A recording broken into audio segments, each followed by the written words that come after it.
Okay, baik Haji, insyaAllah. Assalamualaikum warahmatullahi wabarakatuh. Bismillahirrahmanirrahim. Alhamdulillahi rabbil alamin. Wassalatu wassalamu ala ashrafil anbiya'i wal mursalin wa ala alihi wa sahbihi ajma'in. Allahumma faqihna fid din wa 'allimna ta'wil. InsyaAllah kita sama-sama mulakan sesi tadabbur pada pagi ini dengan bacaan suratul Fatihah. A'udzubillahi minasyaitonir rajim. Bismillahirrahmanirrahim. Alhamdulillahi Rabbil Alamin Ar-Rahmanir Rahim Maliki Yawmiddin Iyyaka na'budu wa iyyaka nasta'in Ihdinas siratal mustaqim Siratal ladzina an'amta 'alaihim ghairil maghdubi 'alaihim waladdallin. Amin. Alhamdulillah, hari ini kita bersama-sama mentadabbur surah Al-Baqarah ayat 21 hingga 22, kan Haji? Ya, ya, betul. InsyaAllah. Jadi seperti biasa, saya akan bacakan terlebih dahulu ayat apa nama tu ayat 21 sehingga 22, dan seterusnya kita menjemput Tuan Haji untuk kita sama-sama mendengar tadabbur, insya-Allah. Yang ada Quran boleh buka sama-sama. Ya, ya, betul. A'udzubillahi minasyaitonirrajim. Bismillahirrahmanirrahim. يا أيها الناس اعبدوا ربكم الذي خلقكم والذين من قبلكم لعلكم تتقون الذي جعل لكم الأرض فراشا والسماء بناء وأنزل من السماء ماء فأخرج به من الثمرات رزقا لكم فلا تجعلوا لله أندادا وأنتم تعلمون. Maksudnya, wahai sekalian manusia, beribadahlah kepada Tuhan kamu yang telah menciptakan kamu dan orang-orang yang terdahulu daripada kamu, supaya kamu yakni menjadi orang-orang yang bertakwa. Dialah orang yang menjadikan bumi ini untuk kamu sebagai hamparan dan langit, yakni serta segala isinya sebagai bangunan yang dibina dengan kukuhnya, dan diturunkannya air hujan dari langit, lalu dikeluarkannya dengan air itu berjenis-jenis buah-buahan yang menjadi rezeki bagi kamu. Maka janganlah kamu mengadakan bagi Allah sebarang sekutu, padahal kamu semua mengetahui bahawa Allah ialah Tuhan yang Maha Esa. Sadaqallahul Azim. Baik, jadi seterusnya saya menjemput dan mempersilakan Tuan Haji untuk meneruskan sesi tadabbur kita pada pagi ini, insya-Allah. أنا شيخ شيخ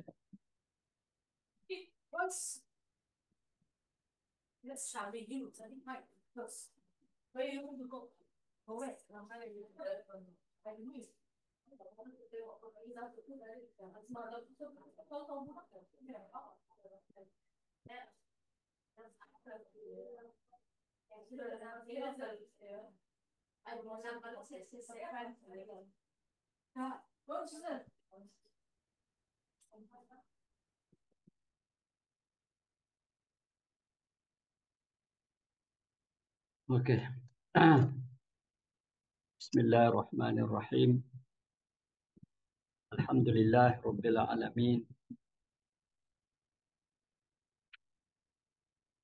Wassalatu wassalamu ala ashrafil anbiya wal mursalin wa ala alihi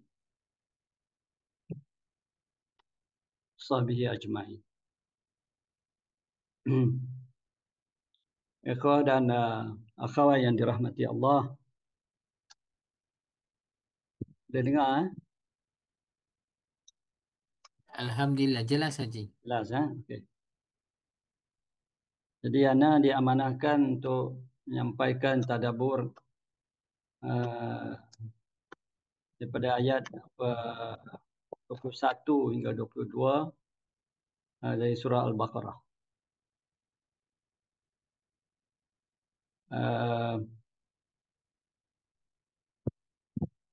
Dalam ayat sebelumnya, sebelum ayat 21 ni, iaitu ayat 1 hingga 20 surah Al-Baqarah, Allah Subhanahu Wa Taala telah menyebut tentang 3 jenis ataupun 3 golongan manusia. Iaitu yang pertamanya orang yang beriman, yang keduanya ialah orang kafir, yang ketiganya ialah orang munafik. Dan mari kita lihat ayat 21 ini.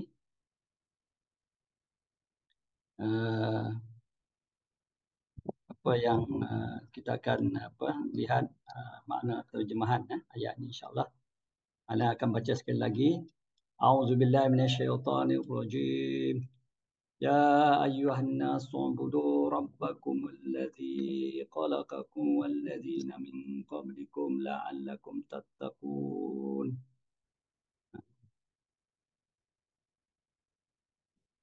Maksud ayat, wahai sekalian manusia, sembahlah Tuhan kamu. Sembahlah Tuhan kamu yang telah menciptakan kamu dan orang-orang yang terdahulu daripada kamu, supaya kamu menjadi orang yang bertakwa.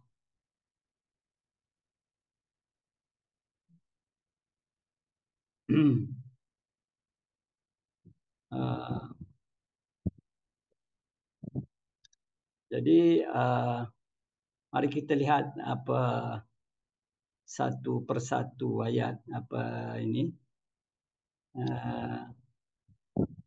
Ya ayuhan nas, ya ayuhan nas, wahai apa tadi? Wahai manusia, wahai sekalian manusia. Maknanya manusia ni terdiri daripada orang Islam ataupun yang bukan Islam. Kemudian u'budu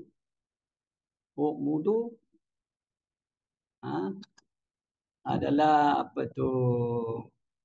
maksud dia sembahlah.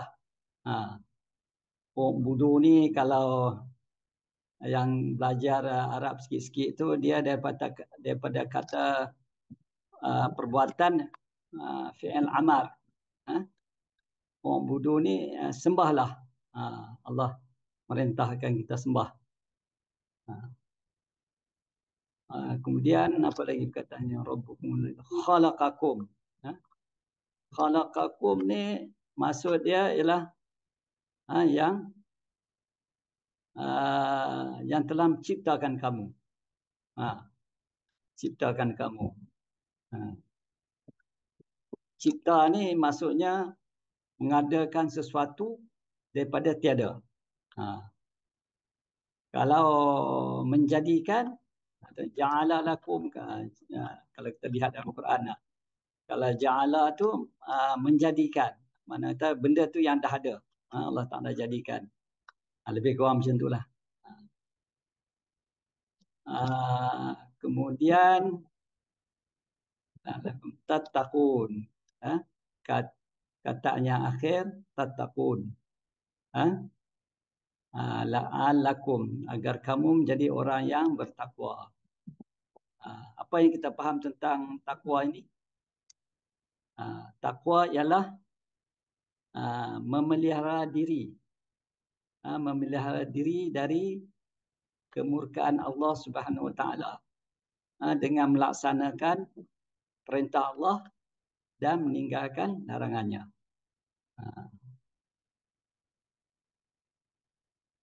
Jadi kita dah supaya kita jelas, bila kita jelas makna satu persatu ni, insya-Allah kita akan lebih jelas lagi apabila kita baca dia punya terjemahan sepenuhnya. Wahai sekalian manusia, wahai sekalian muslim dan bukan muslim, Islam dan bukan Islam, sembahlah Tuhan kamu. Sembahlah Tuhan kamu yang telah menciptakan kamu, dan orang-orang yang terdahulu daripada kamu, supaya kamu menjadi orang yang bertakwa.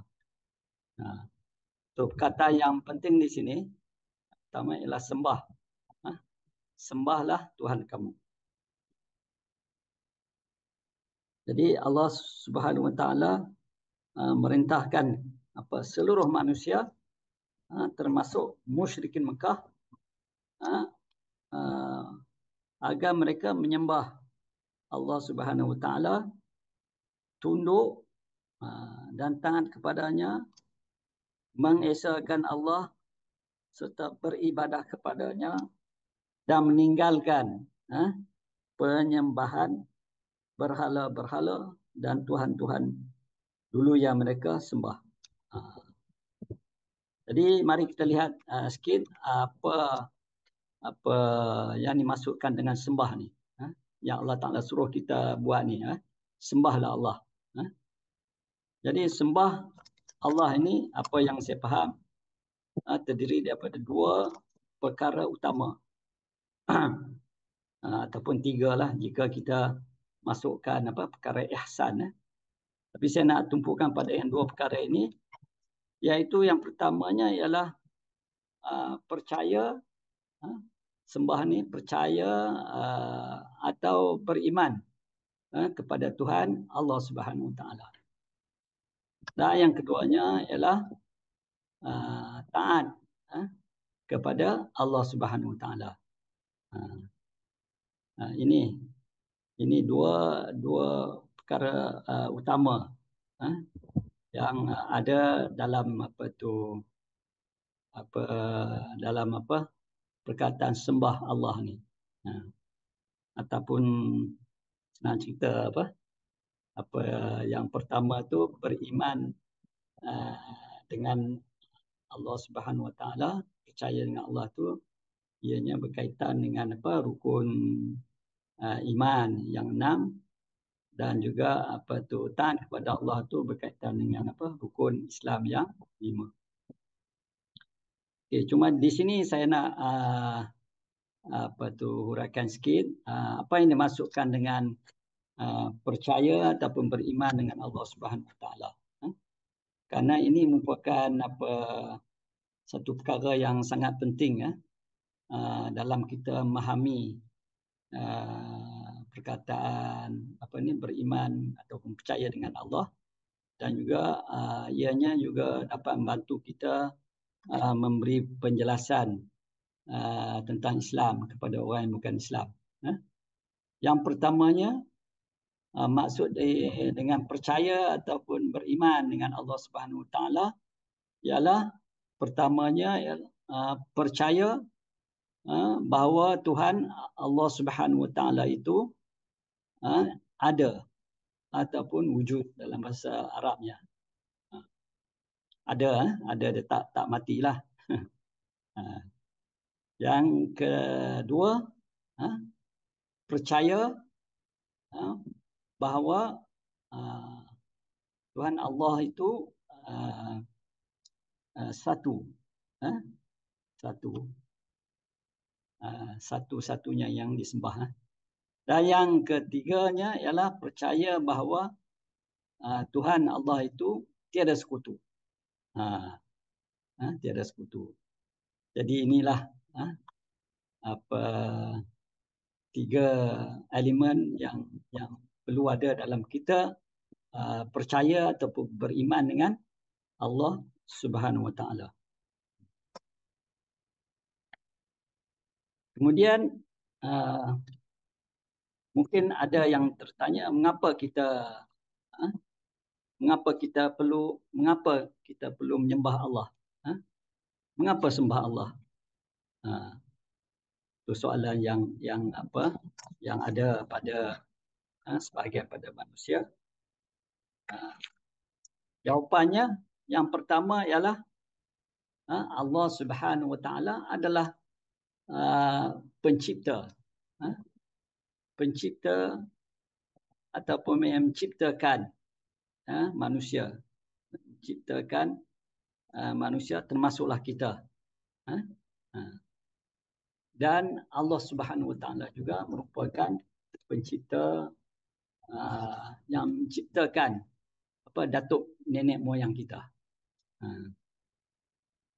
Dan juga Allah Subhanahu Wa Taala juga merupakan pencipta semua berhala dan juga tuhan-tuhan mereka. Ha. Ha. Maka amat wajarlah untuk manusia menyembah Allah Subhanahu Wa Taala sebagai orang kata tanda syukur, terima kasih kita kepada Allah Subhanahu Wa Taala. Kemudian yang keduanya, mengapa kita sembah Allah Subhanahu Wa Taala? Ialah Allah lah yang memberi nikmat, pelbagai nikmat kepada semua makhluk, dengan segala isi bumi dan langit. Kita lihat udara, air, makanan, buah-buahan dan sebagainya itu adalah datangnya daripada Allah Subhanahu Wa Taala. Allah Taala lah yang menciptakan semua ini, dan ianya datang daripada Allah Subhanahu Wa Taala. Jadi itulah antara sebab mengapa kita perlu menyembah Allah Subhanahu Wa Taala dan bukan kepada yang lain. Dan pada akhir ayat ini Allah Subhanahu Wa Taala memberitahu kita, dengan kita menyembah Allah Subhanahu Wa Taala, kita akan mencapai darjat takwa. Kita akan mencapai takwa ataupun kita akan mendapat takwa. Seperti yang saya sebut pada awal tadi, takwa ini adalah memelihara diri daripada kemurkaan Allah Subhanahu Wa Taala dengan melaksanakan perintah Allah dan meninggalkan larangannya. Jadi itu takwa.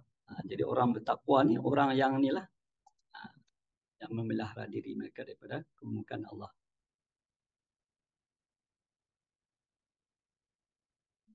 Kemudian mari kita lihat ayat yang ke-22. Dalam ayat 22 Allah Subhanahu Wa Taala berfirman, a'udzubillahi minasyaitonir rajim.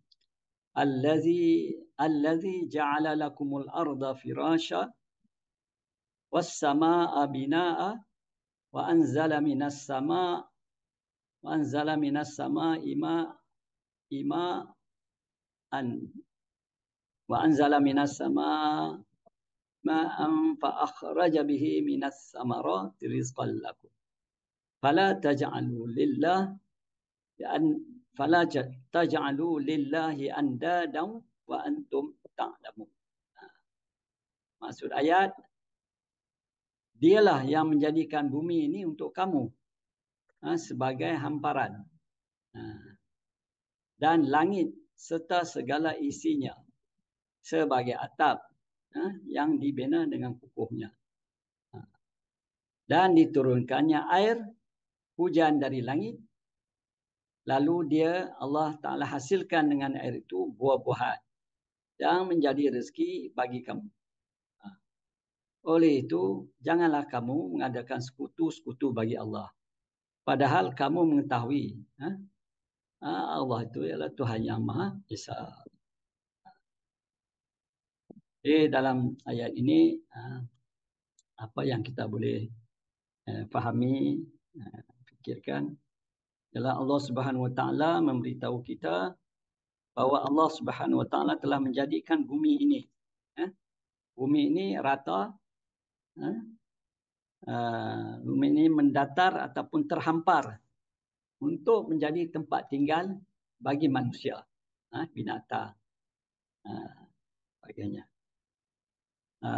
Agar manusia ini dapat hidup di atas muka bumi ini dan menetap di atas muka bumi ini dengan tenang. Walaupun bumi ini kalau pada kajian sains ialah bumi ini berputar, terus berputar. Dan bumi ini tidak bergoncang. Kalau berputar ni kira dia boleh bergoncang macam washing machine kita ya. Kalau dia pusing dia bunyi macam-macam. Jadi gegaran dia. Tapi Allah Subhanahu Wa Taala, tapi kita tak dapat rasakan gegaran itu kecuali kalau orang kata berlaku gempa bumi lah. Kalau tak ada gempa bumi okey lah. Sebab apa? Allah Subhanahu Wa Taala telah jadikan gunung sebagai paku ataupun pasak. Seperti firman Allah dalam surah An-Naba ayat 7, wal jibala autada. Dan gunung-gunung sebagai pasak. Allah Taala sebut dalam Al-Quran. Supaya manusia itu boleh tinggal dengan tenang di atas muka bumi. Dan juga kita lihat kalau dikatakan bumi ni bulat ataupun oval bulat, jika bila berpusing tu maknanya bila berpusing ni mungkin apa yang ada di atas muka bumi ini terpelanting lah. Tapi kita tidak tengok benda ni terpelanting. Malah kita akan tengok apa?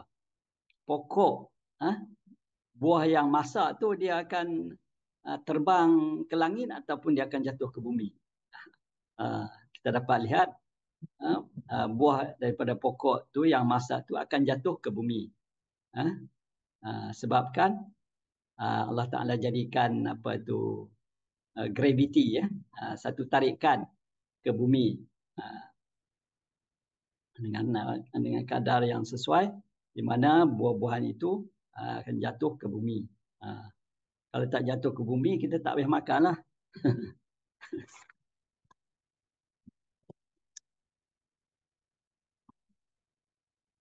Kemudian Allah Ta'ala kata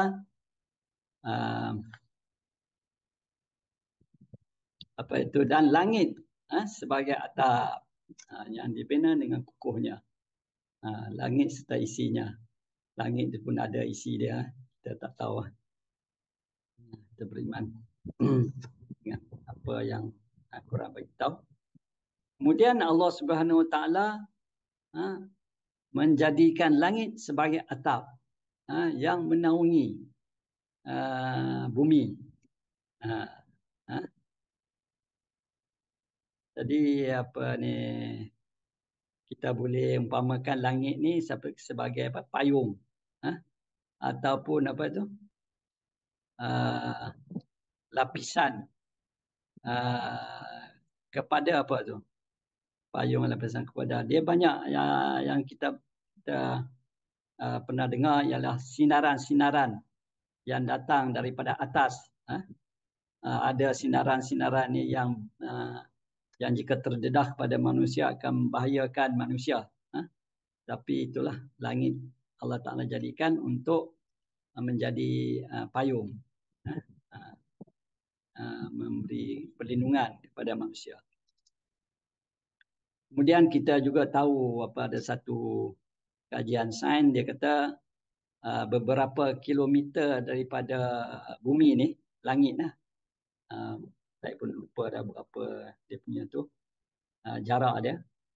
Terdapat satu di sana lapisan di mana ada kawasan yang sangat sejuk dan pada masa yang sama angin yang sangat laju, yang sangat deras.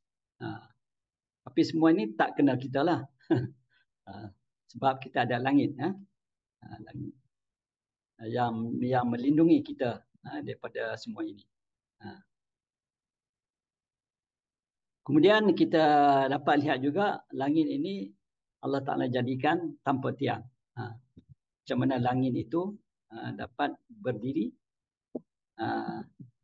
Kalau kita lihat rumah manusia ni, yang dia untuk dia ada bumbung ataupun atap, dia perlukan tiang. tapi Allah tidak perlukan tiang. Ha? Ha.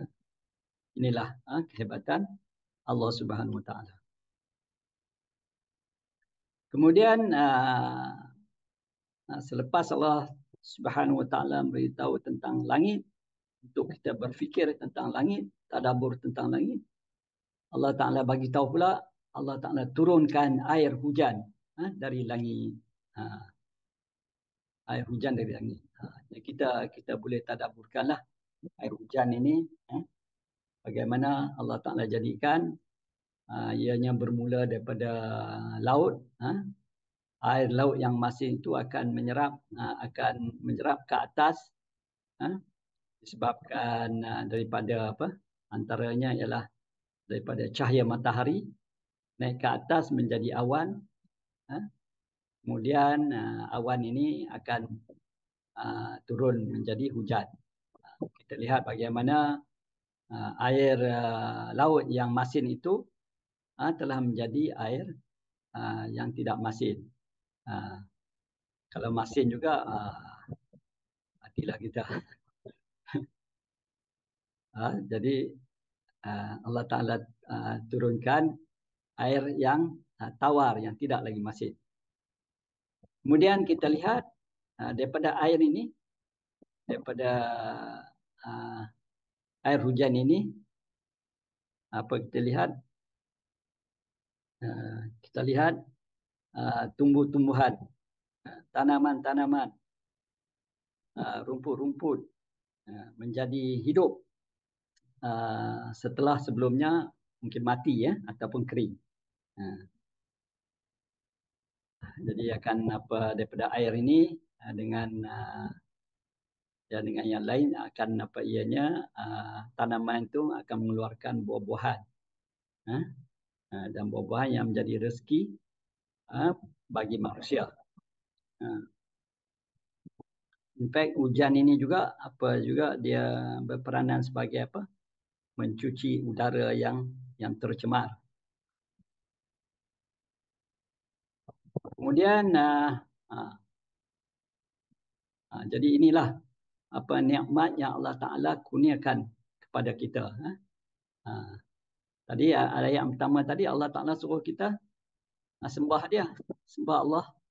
Kemudian Allah Subhanahu Wa Taala seterusnya, ayat yang seterusnya Allah Taala suruh kita fikirkan, tadabbur, renung tentang apa yang Allah Taala jadikan. Allah Taala jadikan bumi, langit, air, dan buah-buahan semua tu untuk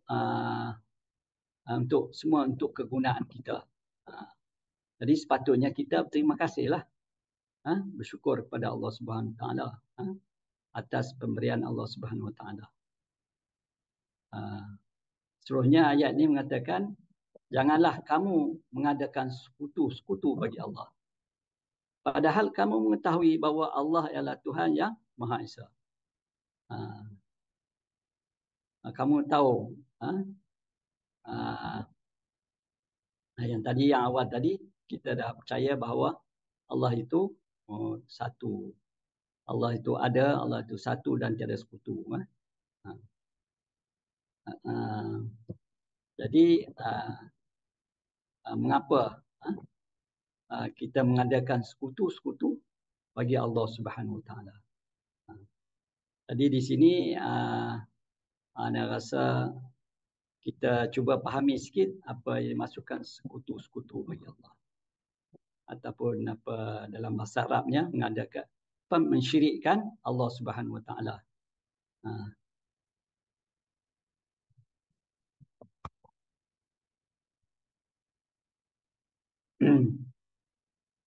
Jadi tadi jadi dengan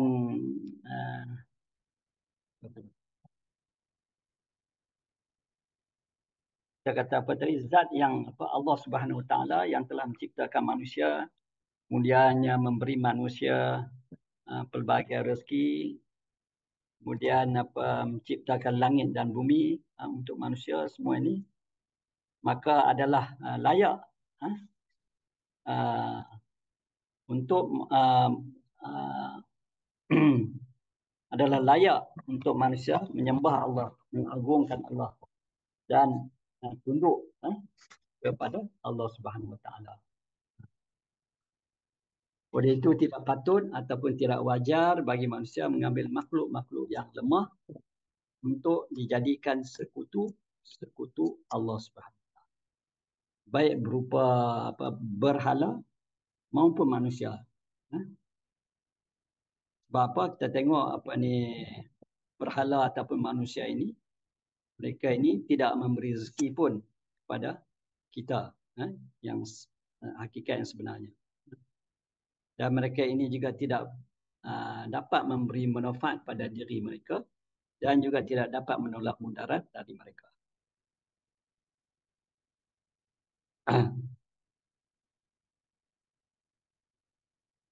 Jadi Maha Suci Allah Subhanahu Wa Taala, tak mungkin Allah Subhanahu Wa Taala tidak mungkin Allah mengambil sekutu ataupun anak dan sebagainya, sebab Allah Subhanahu Wa Taala tidak perlukan kepada semua ini.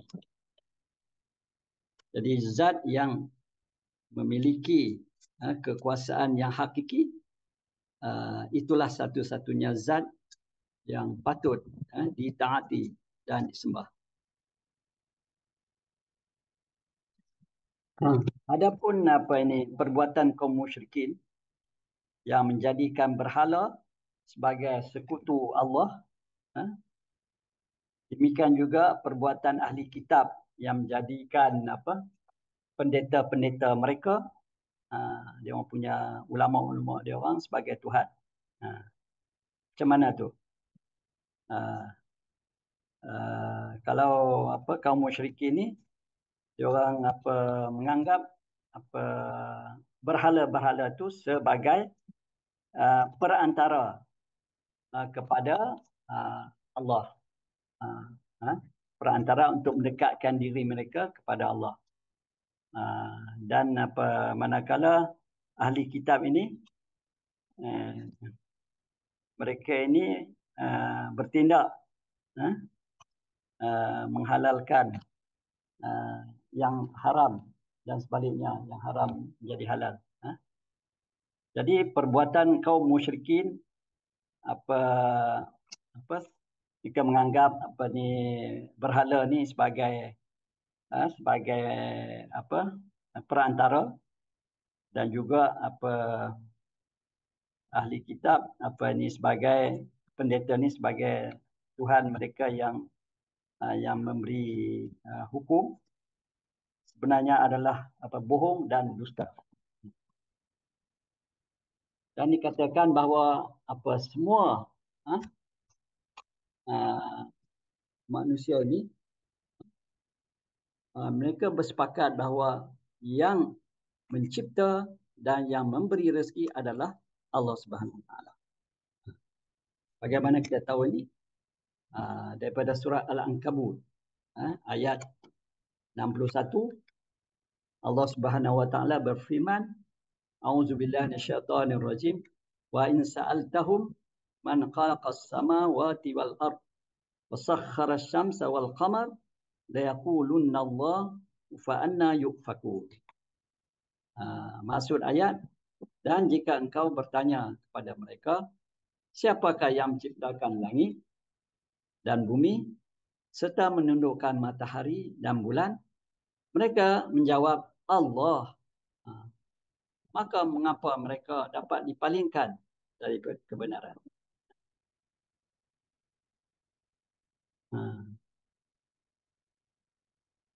Jadi inilah kita perlu faham. Kita perlu faham bahawa musyrikin Mekah ini, mereka telah melakukan syirik kepada Allah Subhanahu Wa Taala dengan menjadikan berhala ini sebagai perantara. Jadi dengan mereka berbuat demikian, mereka ini telah mensyirikkan Allah Subhanahu Wa Taala, dan ibadah mereka tidak dikira, kerana mereka membuat satu benda yang bukan daripada syariat Allah Subhanahu Wa Taala. Jadi satu lagi ataupun dengan lain kataan apa yang orang musyrikin Mekah buat ini adalah merupakan rekaan mereka semata-mata. Ya. Tidak diajar oleh Allah dan Rasul. Percaya mereka ini tertolak dan segala ibadah yang mereka buat adalah sia-sia ataupun kosong di sisi Allah Subhanahu Wa Taala. Di dalam bab syirik ini ana ingin ambil masa sikit untuk beri secara ringkas beritahu secara ringkas tentang syirik. Kita pernah dengar perkara ini, syirik. Secara ringkasnya, syirik adalah kita kata kepercayaan mengadakan sekutu bagi Allah. Yang ini ada Tuhan ataupun Tuhan-Tuhan lain yang disembah, yang ditaati, yang dipohon pertolongan kepadanya, atau menyintainya, atau seumpamanya yang mana cinta itu hanya layak bagi Allah saja. Ini adalah syirik akbar. Syirik akbar, mananya sembah ada Tuhan-Tuhan lain, berhala, sebagainya. Dan juga seperti yang disebut tadi. Maka ini merupakan syirik akbar. Syirik terbesar. Jadi kesalahan syirik akbar ini tidak diberi keampunan oleh Allah Subhanahu Wa Taala. Seperti dalam ayat dalam surah Nisa ayat 116. Ini tak baca di sini. Cuma ana petik sikit penerangan daripada kitab pengertian tauhid yang ditulis oleh Dr. Yusuf Qaradawi kitab ni. Beliau membahagikan syirik kepada dua jenis, iaitu yang pertamanya ialah syirik akbar. Syirik akbar ni syirik yang tidak diampun Allah Subhanahu Wa Taala akan pelakunya dan mereka ni tidak akan masuk syurga. Dan satu lagi ialah syirik asghar. Syirik asghar adalah dosa-dosa besar dan yang berterusan melakukannya akan membawa mati seorang itu dalam keadaan kafir jika Allah tidak memberi pertolongan dengan rahmatnya dan dia tidak bertaubat sebelum mati. Kemudian syirik akbar ini dibahagikan pula kepada yang syirik akbar yang terang, seperti seperti yang ataupun jali dalam bahasa Arab, iaitu menyembah tuhan-tuhan selain daripada Allah Subhanahu Wa Taala. Tuhan-tuhan ni seperti berhala, seperti jin, syaitan, malaikat, bintang dan sebagainya. Kemudian ada syirik akbar yang tersembunyi. Tadi kita cakap yang terang ni benar tersembunyi ataupun khafi. Jadi ramai orang yang tidak jelas tentang ni. Contoh syirik akbar yang besar yang khafi ini yang tersembunyi ini ialah meminta pertolongan dari orang yang mati untuk sembuhkan penyakit, hilangkan kesedihan, mohon rezeki, dapatkan kemenangan, semua ni. Jadi semua ni apa yang dibuat ni hanyalah untuk Allah Subhanahu Wa Taala saja.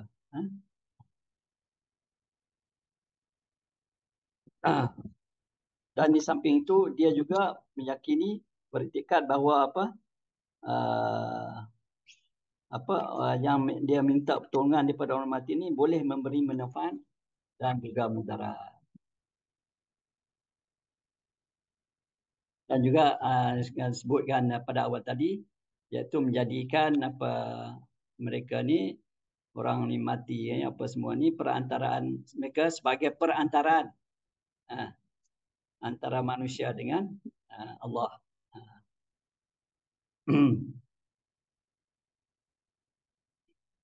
Jadi itu sedikit tentang apa tu syirik yang kita perlu fahamilah.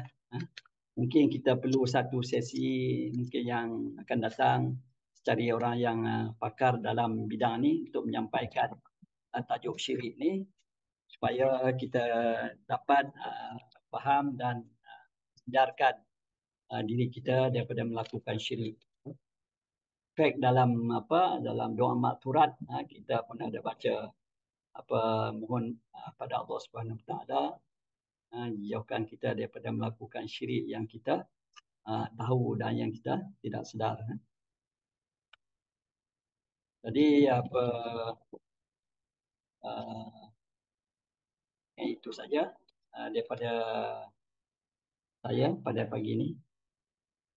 Apa Ustaz Asri nak buat sedikit kesimpulan ke? Silakan balik pada Ustaz Asri. Alhamdulillah. Terima kasih Tuan Haji. Uh, Surah Al-Baqarah ayat 21 hingga 22 ini, kalau nampak ayat sebuah satu ayat yang pendek, namun terdapat banyak pengajaran yang kita boleh ambil. Antaranya yang Haji sebutkan tadi, yang mula-mula sekali, iaitu ayat ini menyeru kepada seluruh manusia, termasuklah yang Islam dan juga yang bukan Islam. Ya ayuhan nas. Dia bukan gunakan ya ayuhal ladzina amanu, tapi dia menggunakan ayat ya ayuhan nas. Kemudian ada juga perintah berkaitan dengan tauhid dan ibadah, iaitu mengesahkan Allah Subhanahu Wa Taala. Kemudian tujuan ibadah, iaitu untuk mencapai takwa, kan? Ya, Kalau kita lelaki ni selalulah hari Jumaat kita dengar khutbah, khatib akan bacakan ittaqullah, ittaqullah, bertakwalah, mengajak kepada perkara takwa. Dan daripada ayat yang ini juga, yang apa yang kita boleh pelajari, yang Haji sebutkan tadi, yang akhir sekali itu adalah larangan syirik. Syirik ini yang kita, orang kata, risau, kerana dia boleh berlaku dalam keadaan tanpa kita sedar. Kalau yang Haji sebut tadi, dia ada syirik yang jali, ada juga lagi syirik khafi, itu yang tersembunyi, yang mungkin secara tidak sedar kita apa nama kita terbuat. Boleh jadi contohnya kalau kepercayaan kita itu kepada sesuatu yang selain daripada Allah. Contohnya kan, kita mempercayai bomoh itu boleh menyembuhkan penyakit.